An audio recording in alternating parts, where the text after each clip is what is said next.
এই জুবিন হল হুলাৰ ভাই মূলা, তাক যোনে যি কয় তাকে কৰে। এই চামকানু মহন্তৰ ইনকাম সেই জুবিনেই নৰ্থ ইষ্ট ফেষ্টিভেলত লৈ যায়, ইফালে পাপন নিয়ে, পাপন চিয়ানা মাল, ই বুৰ্বক হয়, ই ইয়াক যোনে যি জেক দিয়ে, মই পাইছোতো তাক বহুত দিন গানে কি আনে চিনেমাখনত, তাক যোনে জেক দিয়ে সি সেইটোৱে কৰে।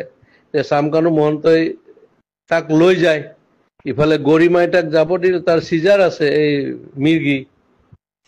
মেইন কথা কি জানো, চামকানু মহন্ত, ননীগোপাল মহন্ত আৰু এটাই ডিজিপিটোৱে 3টা শিয়াল জন্ম দিছে মাকে, দালাল।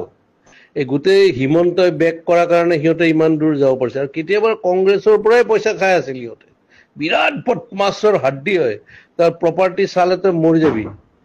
সেই সি লৈ যায়, জুবিন গলে অসমত থকা ছিংগাপুৰ চব মানে একদম হাই লেভেল পইচা দি কিনিব, অমুক কৰিব তমুক কৰিব। এই পইচা ইনকামৰ চ'ৰ্চ কিহৰ? নৰ্থ ইষ্ট ফেষ্টিভেল বে। আমি জানো মাঘ বিহু, বহাগ বিহু আৰু কাতি বিহু, কিহৰ এইবিলাক? এইবিলাক ফাল্টু আমি কৰি নিছে। এতিয়া হিমন্তই দিয়কচোন তাৰ স্পষ্টীকৰণ, তাক এবাৰ ৰাইজে পালে দিব ভালকে। সি আহি কালি ডেড বডিৰ লগত আহিব নোৱাৰে, তাক দেখা পালে মাৰিব, তই চাবি না। আৰু আজি কিমান ডেকা ল'ৰাবিলাক, আজি চাবি তই, কালি ৰাতিপুৱা গম পাবি, বহুত চুইচাইড কৰিব, ইমান হাৰ্ট ড্ৰপ। আৰে অসমৰ 3.5 কোটি মানুহ 2 কোটিয়ে তাক ভাল পায়, সি নিজৰ কাৰণে নহয়, বেলেগৰ কাৰণে। আৰু সেই দালালে তাক মানে কালচাৰেল দালাল বুলি ক'ব লাগে, সিহঁতে তাক মাৰ্কেটিং কৰি পইচা ইনকাম কৰে, তাক অলপ দি এনেই মানে জমাই মেলি মাল চাল খুৱাই মেলি পঠিয়াই দিয়ে। এইটোৱে ধান্দা। এতিয়া গৰিমাক প্ৰেছাৰ দিব ইহঁতে যে এনেকে কবা তুমি, তেতিয়াহি তাইতো যোৱা নাই। অৰিজিনেল কথাটো এয়া বহুত বহুত এয়া আছে, মানে তাত কি ক'ম আৰু।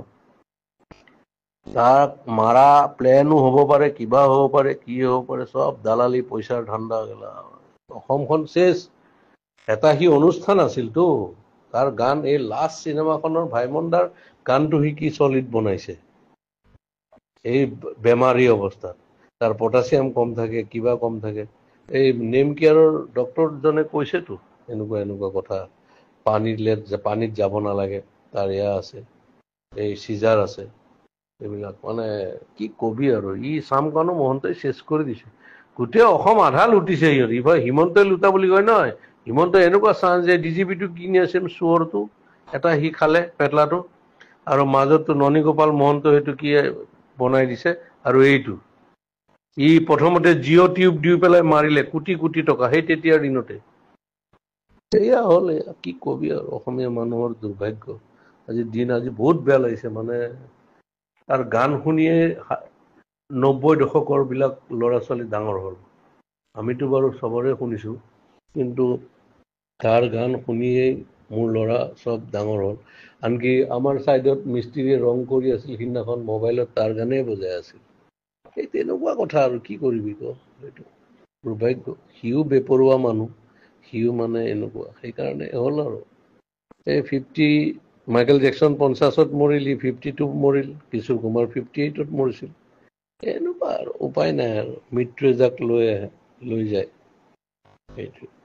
বাকী চব মানে কি কবি আৰু, কৈ লাভ নাই।